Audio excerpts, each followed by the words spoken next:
کہتے ہیں کہ ام المومنین حضرت سیدتنا عائشہ صدیقہ سے پوچھا، کیا نبی رحمت شفیع الامم شہنشاہی نبوت تاجدار رسالت صلی اللہ علیہ وآلہ وسلم جنابت کی حالت میں سوتے تھے؟ انہوں نے بتایا ہاں، اور وضو فرما لیتے تھے۔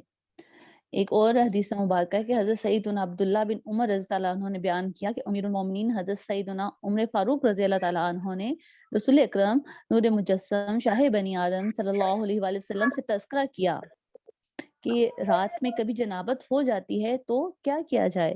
رسول اللہ صلی اللہ علیہ وآلہ وسلم نے فرمایا کہ وضو کر کے عضو خاص کو دھو کر سو جایا کرو۔ یعنی کہ اگر رات کو ایسا آتا ہے تو آپ وضو کر کے سو جائیں، یعنی کہ غسل جب بھی فرض ہو آپ کے اوپر، یہ آپ کو غسل کا طریقہ بتایا۔ غسل کے تو 3 فرائض ہیں، نمبر 1 کلی کرنا، نمبر 2 ناک میں پانی چڑھانا، اور نمبر 3 ظاہری بدن پر پانی بہانا۔ وضو اور غسل کے فرائض میں فرق ہے۔ اگر آپ یہ تینوں کرتے ہیں تو آپ کا غسل ہو جاتا ہے۔ اس کی تھوڑی سی احتیاطیں ہیں غسل کی، اور غسل کی احتیاطوں سے پہلے ہم فرض ہونے کے اسباب پڑھیں گے کہ غسل کن کن حالتوں میں فرض ہو جاتا ہے۔ ایک تو یہ ہے کہ یعنی غسل جنابت ہے، اس میں جنابت کے ساتھ وہ فرض ہو جاتا ہے۔ اس کے علاوہ یعنی کہ حیض کے دنوں سے فارغ ہوتی ہے عورت تو اس کے اوپر جو ہے غسل فرض ہوتا ہے۔ اس کے علاوہ نفاس سے فارغ ہوتی ہے عورت، یعنی کہ جس کو بچہ جننے کے بعد جو خون آتا ہے اس سے فارغ ہوتی ہے تو اس کے اوپر غسل فرض ہوتا ہے۔ اور بھی کچھ فرائض ہیں جو کہ آپ اس جو کتاب آپ کو دی گئی اس میں فرائض ہیں، آپ سب اس کا مطالعہ کر سکتے ہیں، بلکہ آپ کے لیے مطالعہ کرنا بہت زیادہ ضروری ہے تاکہ ہم جان سکیں کہ غسل کب کب فرض ہوتا ہے اور ہم اس میں تاخیر نہ کر سکیں۔ یہ مین فرائض جو میں نے ایک بہن کو بتائے۔ اس کے علاوہ کیا جاتا ہے کہ سنت کے مواقع کون سے ہیں جس میں غسل ہوتا ہے؟ نمبر 1 جمعے کے دن غسل کرنا سنت ہے، عید الفطر، بقر عید، عرفہ کے دن یعنی کہ 9 ذی الحج الحرام اور احرام باندھتے وقت نہانا سنت ہے۔ اور اس کے علاوہ جو مستحب کب ہے؟ وقوف عرفات کے وقت، وقوف مزدلفہ کے، حاضری حرم، حاضری سرکار اعظم صلی اللہ علیہ وآلہ وسلم، طواف کے ٹائم، دخول منا کے وقت، شیطانوں پر کنکریاں مارنے کے لیے تینوں دن غسل کرنا مستحب ہے۔ شب برات، شب قدر، عرفہ کی رات یعنی کہ 9ویں ذی الحج الحرام کی رات میلاد شریف میں جانے کے لیے، دیگر مجالس خیر کے لیے، مردہ نہلانے کے بعد نہانا مستحب ہے۔ اسی طریقے سے نشہ جاتے رہنے کے بعد، گناہ سے توبہ کرنے کے بعد نئے کپڑے پہننے کے لیے مستحب ہے۔ سفر سے آنے والے کے لیے مستحب ہے۔ استخاصہ کا خون بند ہونے کے بعد جو ہے نماز کسوف یعنی کہ سورج گرہن اور چاند گرہن کے خسوف جو نمازیں ہوتی ہیں اس ٹائم بھی غسل کرنا مستحب ہے۔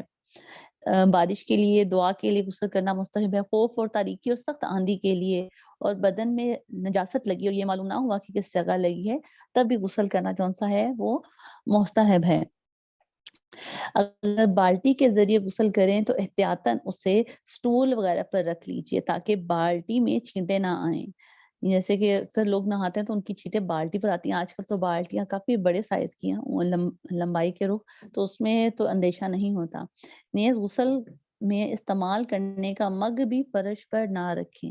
یہ اکثر لوگ اس کے اندر بھی احتیاطی کر لیتے ہیں۔ غسل کرنے کا جو مگ ہے اس اکثر فلور پر رکھ دیا جاتا ہے جب وہ ناپاک ہو جاتا ہے اس میں، اور اگر بال میں گرا پڑ جائے تو غسل میں سے کھول کر بہانا ضروری نہیں ہے۔ اگر اسی طریقے سے پانی جڑ تک پہنچ جاتا ہے تو صحیح ہے۔ بے وضو یا وہ جس پر غسل فرض ہو، اس کو فقہ اور تفسیر و حدیث کی کتابوں کا چھونا مکروہ ہے۔ بے وضو یا وہ جس پر غسل فرض ہو، اور اگر ان کو کسی کپڑے سے چھو کر یعنی کہ پکڑا جائے تو کوئی مضاحکہ نہیں ہے، لیکن جس کپڑے سے پکڑے وہ کپڑا آپ کے جسم والا نہیں ہونا چاہیے، نہ ہی آپ کا لیا ہوا دوپٹہ ہو، وہ الگ ایک کپڑا ہو۔ اور مگر آیت قرآنی اور اس کے ترجمے پر اگر ان کتابوں میں بھی ہاتھ رکھنا حرام ہے، یعنی کہ اگر ایک سمپل پیج ہے اس کے اوپر آیت قرآنی ہی بس لکھی ہوئی ہے اور کچھ نہیں لکھا ہوا ہے، صرف ان کا ترجمہ لکھا ہوا ہے، تو اس پیج کے اوپر بھی ہاتھ رکھنا حرام ہے، ان کے قرآن شریف کے علاوہ۔ اور اللہ تعالیٰ ہم سب کو توفیق عطا فرمائے کہ ہمیں بار بار غسل کے مسائل پڑھنے، سمجھنے اور دوسروں کو سمجھانے اور سنتوں کے مطابق غسل کی توفیق عطا فرمائے۔